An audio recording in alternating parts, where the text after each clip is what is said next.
Eu convido vocês a buscarem uma posição confortável, fecharem os olhos e pôr a atenção na respiração, sem interferir no ritmo dela, no ar que entra e no ar que sai.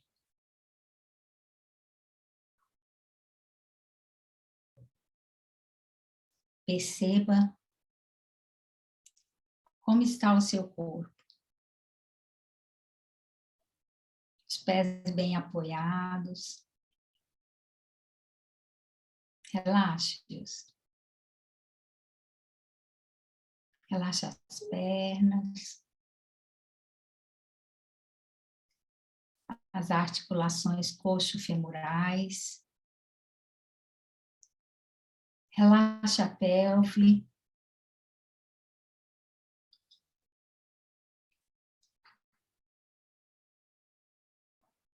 Relaxe o cóccix. Coluna lombar. A torácica.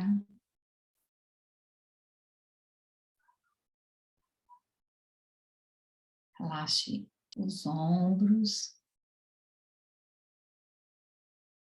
A cervical.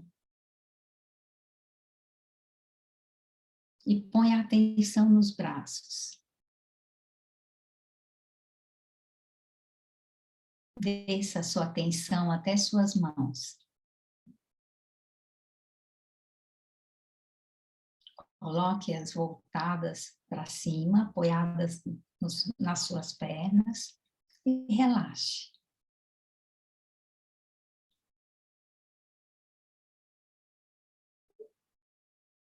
E volte agora sua atenção para os ombros novamente, relaxando-os um pouco mais, para a cervical,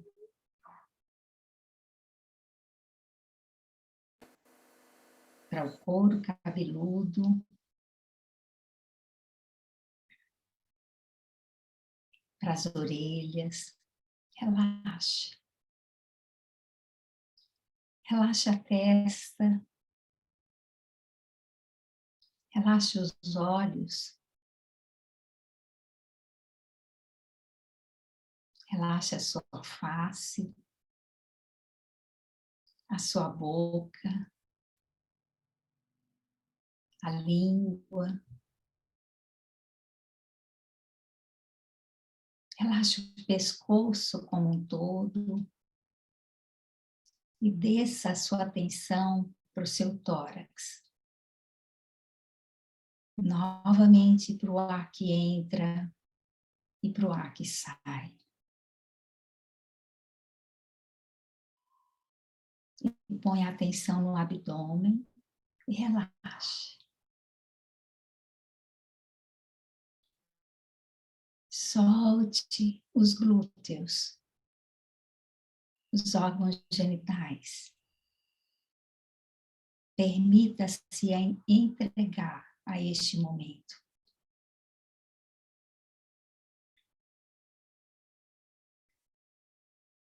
E se abra para perceber como se sente neste momento. E que sentimento está ocorrendo.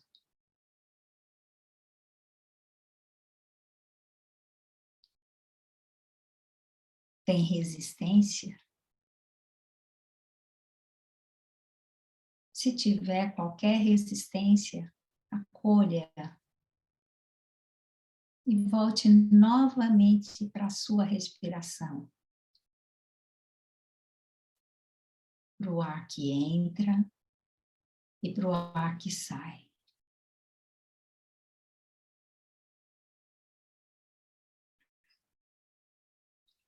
Agora eu convido vocês a se conectarem com o assunto da palestra 102. Os 7 pecados capitais.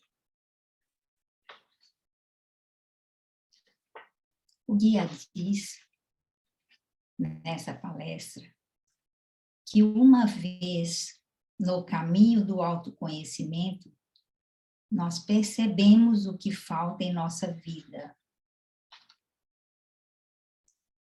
E inconscientemente a gente tem medo de descobrir o que falta. Talvez seja aquilo que mais desejamos. Ou ainda, porque a gente tem desejos conflitantes. Falando de medo, o guia, ou melhor, foi feita uma pergunta para o guia: por que que o medo não é mencionado como um pecado? E ele diz que o medo é uma emoção que não pode ser evitada, não é um ato, e é resultado de muitas outras emoções, e não pode ser eliminado por uma advertência tipo, para não ter medo. O medo somente pode ser trabalhado mediante um entendimento psicológico e pela eliminação das causas.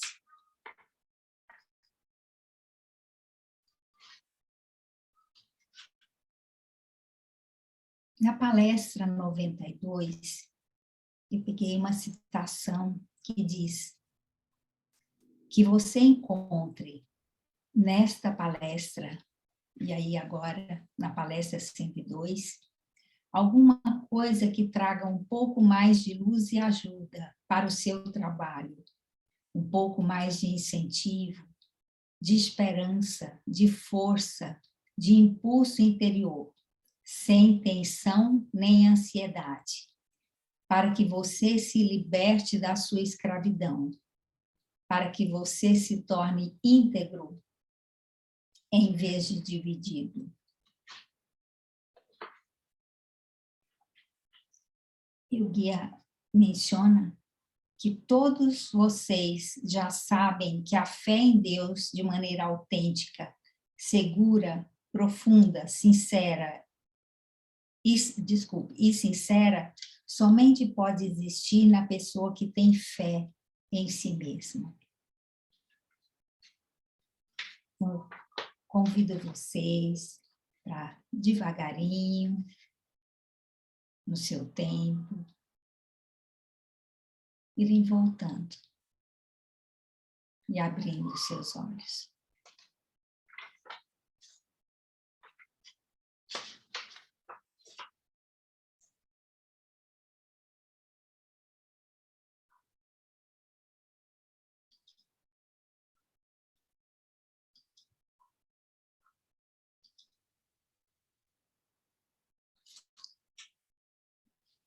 Então, aqui, nós vamos para... Eu escolhi essas raízes, essa imagem, porque eu me lembrei de uma fala do guia. Ele diz das amassaduras da alma. Então, fiquei imaginando isso aí como representando as amassaduras de nossa alma. E também as raízes falam de um aprofundamento em nós mesmos, no caminho interno. E aqui, no caso, dos pecados. E eu vi cada raiz dessa enorme como um pecado a ser trabalhado. A palavra pecado vem do latim peccatum, derivado do verbo pecum, atum, pecar, tropeçar. De acordo com a Bíblia, pecado é transgredir as leis divinas, se rebelar, desobedecer a Deus. E que devido ao pecado, todos ficaram separados de Deus. Então, essa imagem, ela ilustra, né, o Adão e Eva, isso aí é um mito, e a serpente que se transforma no diabo para dizer para eles que eles podem comer daquela árvore, porque tinham recebido a orientação de Deus que não deveria comer desse fruto, né? E ele diz que pode. Então, nesse momento, cometeram o pecado original, que a Bíblia chama de pecado original. Por que a palavra capital? Ela vem também do latim caput, que significa cabeça, portanto, derivando os demais pecados, sendo que cada pecado também origina os outros. Isso aí eu obtive de uma comunicação pessoal de uma amiga que é da igreja, ela trabalha na parte com as crianças. Os pecados capitais são os vícios de conduta mais praticados pelos homens, porque há outros pecados, mas esses capitais são os mais praticados. E apesar de ligados à Igreja Católica, esses pecados capitais não tiveram origem no cristianismo, e eles não estão presentes na Bíblia. No entanto, eles foram adotados pela Igreja como forma de facilitar a difusão dos dogmas entre seus seguidores. Aqui só lembrando que a Bíblia foi escrita de 1500 a.C. até 100 anos depois de Cristo, e que os pecados capitais eles foram reunidos e enumerados pelo Papa Gregório Magno, mas só foram consolidados, firmados pelo teólogo São Tomás de Aquino no século XIII. E agora a gente entra na palestra propriamente dita, que o guia diz: pecado é distorção da verdade, que resulta na incapacidade de amar por imaturidade da alma. É manifestação exterior por meio de fatos ou até pensamentos, de desvios psicológicos. No pecado, a pessoa se torna egoísta, egocêntrica, cega e opta pela separatividade. Na abordagem psicológica, dá-se mais ênfase ao resultado, à consequência do pecado, enquanto que na abordagem espiritual trabalha-se com as causas subjacentes, as diferentes correntes e componentes que levam à separação, à neurose ou ao pecado. E o primeiro pecado, né, dessa palestra, tratado nessa palestra, é a soberba, o orgulho, que é sempre uma compensação da inferioridade, dos sentimentos de inadequação, e seu efeito resulta necessariamente em separação. O guia fala, no início da palestra, que muito do que já foi dito, que ele evitaria falar, repetir muitas coisas. E quando ele trata do orgulho, ele diz que nós já vimos e que, portanto, ele só ia mencionar essa citação. E eu coloquei a citação. O segundo é a avareza. A avareza é um sentimento de falta em nossa vida. Invejamos outras pessoas quando não conseguimos resolver os problemas que nos impedem de ter satisfação. O que ambicionamos pode ser um desejo substituto de nossas verdadeiras necessidades, que não temos consciência.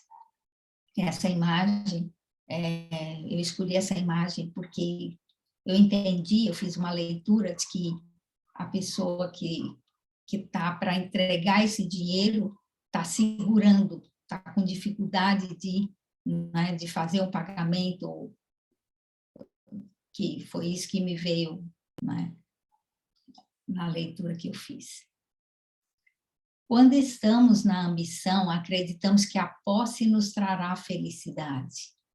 E isso revela nossa cegueira, pois a felicidade é um estado interior e não pode ser proporcionada por meios exteriores. Também é cegueira porque ignoramos o porquê de não termos aquilo que desejamos. E aí o guia menciona que o orgulho, assim como a ambição, nos separa dos outros e de nós mesmos, que é o contrário de amor e de comunicação.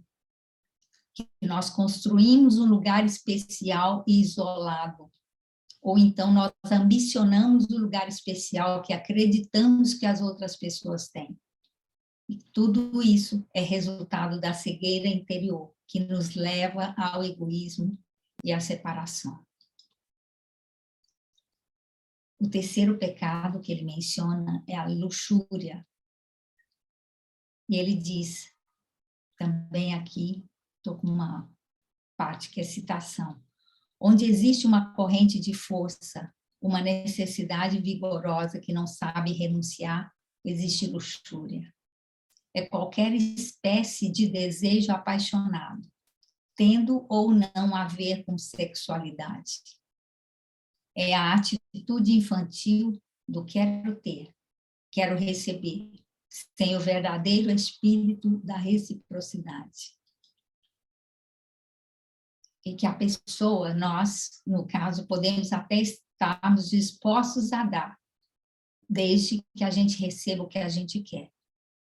Então, em outras palavras, o guia diz, uma necessidade insatisfeita, que não é reconhecida em sua forma primária, gera a luxúria. Se o impulso sexual é saudável e natural, resulta em amor e união. Mas, entretanto, se permanecer separado, é luxúria. Que o mesmo ocorre com o desejo de poder, de dinheiro, de fama, de estar sempre com a razão ou qualquer outra coisa. O quarto pecado capital é a ira.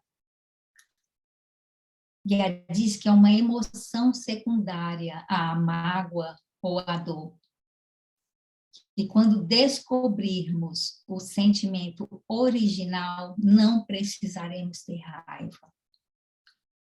Que se a raiva se manifesta em fatos ou palavras, ou se é simplesmente uma emanação, não faz diferença alguma. Eu entendi isso, não sei se vocês concordam, se não, por favor, que alguém se manifeste, que independente de eu manifestar a minha raiva, e eu escolhi essa imagem por isso, mas se eu sinto, já é o suficiente para vibrar negativamente.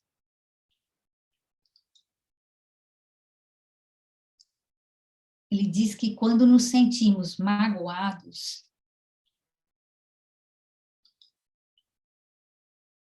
é porque transferimos o poder a outra pessoa. Portanto, substituímos a dor original pela raiva. Isso parece menos vergonhoso, pois nos coloca acima da outra pessoa e não abaixo, como pode parecer quando somos magoados. Então, no orgulho, mentimos sobre o que de fato sentimos. Logo, a ira e o orgulho estão associados. Por favor, feche o microfone. Então, eu entendi isso, eu me vi nesse lugar.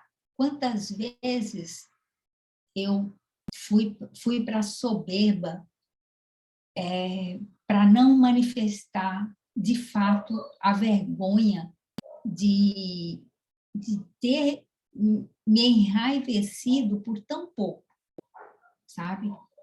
E daí eu achei mais fácil manifestar a raiva. E uma raiva, não é? Um orgulho, associada com orgulho. Essa palestra mexeu muito comigo nesse sentido. Eu me vi em cada pecado, em momentos diferentes. Ele diz, muitas das emoções destrutivas, como ciúme, inveja, luxúria e etc., também contém raiva. A raiva pode ser um estado que permeia a alma, que é sutil, insidioso e oculto demais para ser percebido. A maioria dos seres humanos não tem consciência do que sentem raiva. O quinto pecado é a gula. A gula tem a ver com uma necessidade insatisfeita e frustrada por um longo período que procurou canais de vazão. Para satisfazer a nós mesmos, é imprescindível que tomemos consciência de nossas reais necessidades e busquemos eliminar os obstáculos.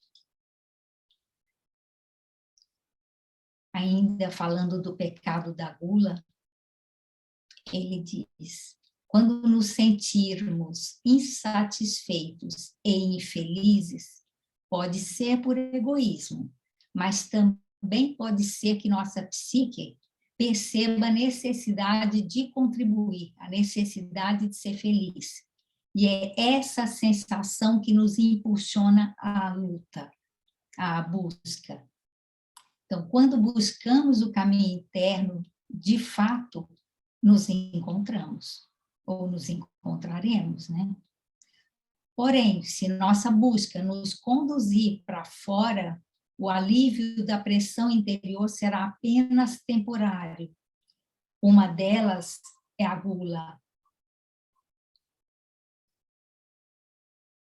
Como eu mencionei, o guia diz anteriormente, existem muitas outras formas de vício, sendo uma delas o alcoolismo.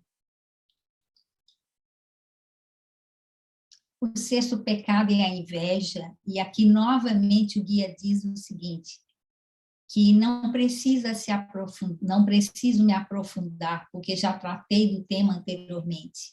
A mesma coisa que ele fez em relação ao orgulho. O que eu disse sobre a avareza também vale muito para a inveja. Já falei da inveja em muitas outras ocasiões. A propósito, alguém pergunta para ele se existe inveja saudável. Ele diz, não. Porém, pode, em alguma circunstância, porém, em alguma circunstância, pode levar a uma atividade saudável. Vamos dizer que uma pessoa não tenha ambição, e existe uma ambição saudável. A pessoa é letárgica, retraída, apática, indiferente, e então entra em contato com alguém que lhe provoca inveja. Isso pode tirá-la do estado letárgico e talvez até colocá-la no rumo certo. O sétimo pecado é a preguiça. Preguiça significa apatia, indiferença perante a vida. Em suma, rejeição à vida. Representa a pseudo-solução da retirada diante da vida e do amor.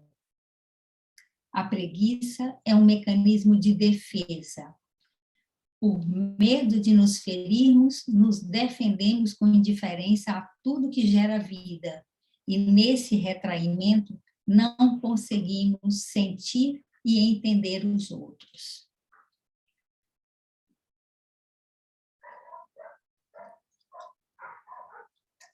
A preguiça sempre indica egoísmo. E desse lugar, não conseguimos proporcionar felicidade a ninguém. Quem tem medo demais não se arrisca em se manifestar e buscar os outros. A negação da vida só pode ser resolvida quando compreendermos, através da dor, que a preocupação exagerada conosco não é saudável. Numa atitude positiva e construtiva em relação à vida, nós não temos preguiça.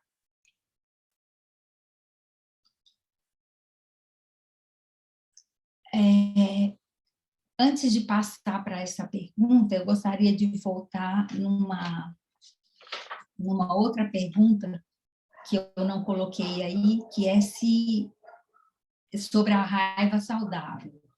Porque o guia diz que essa palavra, essa maneira de se referir, deveria ser, se encontrar uma outra palavra para dizer raiva saudável. Mas ele fala que é a raiva objetiva, quando a justiça está em jogo de uma maneira objetiva, faz com que lutem pelo que é bom e verdadeiro, por si mesmos, pelos outros ou por um princípio. A raiva doentia envenena o seu corpo. A raiva saudável jamais deixa vocês tensos, culpados, constrangidos, e não os impele a se justificarem. A raiva saudável jamais enfraquece. Daí ele complementa: qualquer sentimento saudável dá força e liberdade, mesmo que o sentimento pareça inicialmente ser negativo, como é o caso da raiva.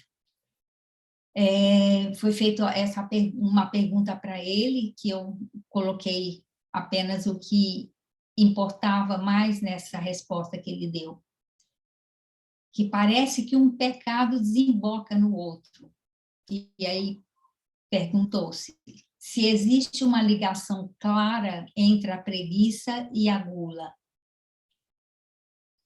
O guia respondeu: eles são opostos porque a gula é a busca voraz devido a uma necessidade frustrada, enquanto a preguiça é o retraimento indiferente, que não vai para o exterior. No entanto, eles têm o denominador comum da inconsciência da necessidade original, a covardia de não descobrir e alterar as condições necessárias para a satisfação e egoísmo infantil.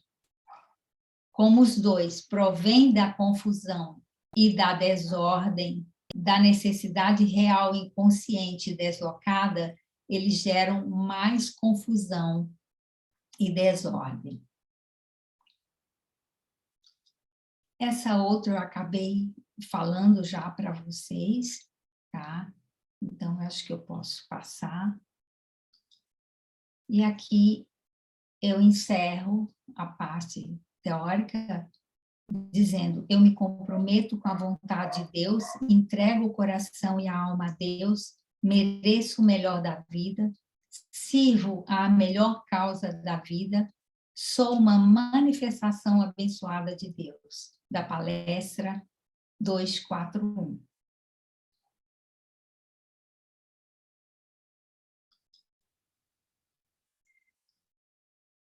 E aqui eu quero